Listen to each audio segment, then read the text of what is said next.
I woke to the sound of machines breathing for me, a sharp sting in my arm, a fluorescent ceiling, too white, too clean. The doctor's face leaned close, his words muffled through a haze of morphine. "We called your son. He said he couldn't come. He's taking his wife to dinner." Dinner? I was told it might be my last night alive. And my son chose wine over blood. The doctor's eyes flickered with pity. He whispered what my son had actually said. "She doesn't have much time anyway." Not much time. As if I were a waiting burden, a ticking clock to be ignored until it fell silent. I lay there, motionless.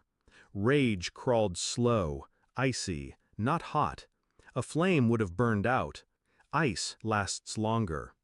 A week later, I walked out of the hospital, alive, against their prediction, against his wish. And the first thing I did was call my bank. 2 hours later, he arrived at my house. Too quickly. Not out of love, out of fear. I was ready for him.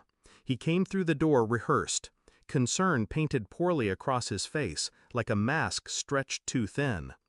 "Dad," he said, "you should have called. You scared me." But I had heard his real voice, the one that dismissed me as an inconvenience, the one that weighed my death against a reservation at a restaurant. He looked around the room, not at me. His gaze went to the safe, to the files on my desk. He wasn't worried about me. He was worried about what I had left. That was the betrayal. Not just neglect, not just absence, but calculation. My son loved my assets more than he ever loved me.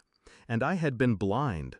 Or maybe I had chosen blindness, confusing his impatience with youth, his coldness with ambition. But the phone call stripped the mask away. He didn't fear my death. He feared my choices before it came. And I had choices. I began quietly, slowly.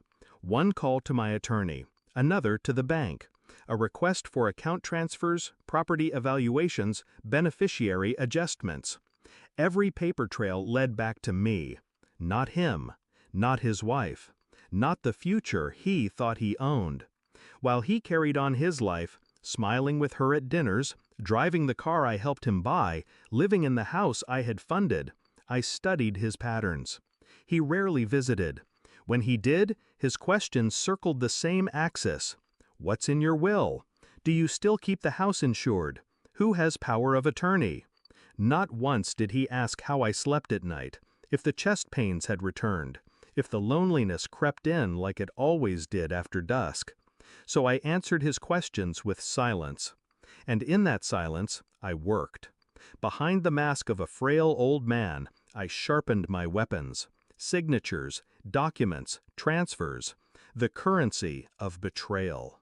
The papers arrived on a Thursday. Thick envelopes, stamped in red, final and binding. I waited until he came again, uninvited, his smile too eager, his eyes darting to the desk before they landed on me. I slid the documents across the table. "What's this?" he asked. "Read."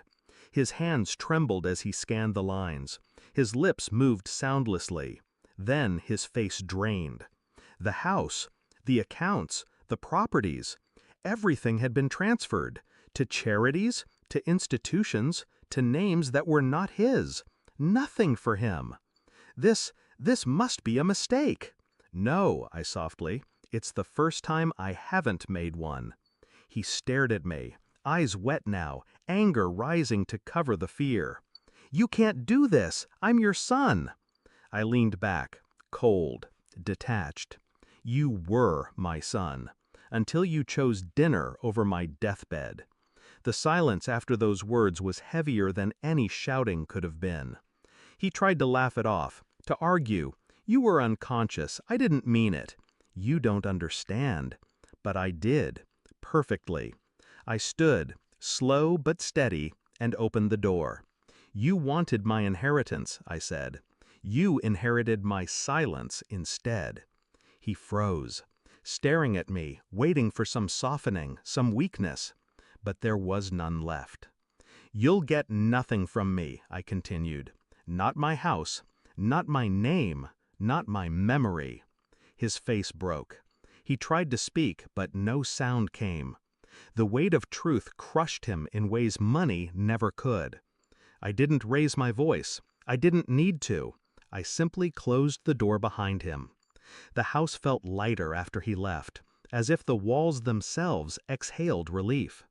I sat in the quiet, breathing slowly, feeling the finality settle into my bones. He had gambled on my death, and lost. What he never understood was this: love can die long before the body does. And when it does, what remains is not grief, not regret, only clarity. I had given him everything once: time, care, sacrifice. He had given me nothing but a mirror of my own foolishness.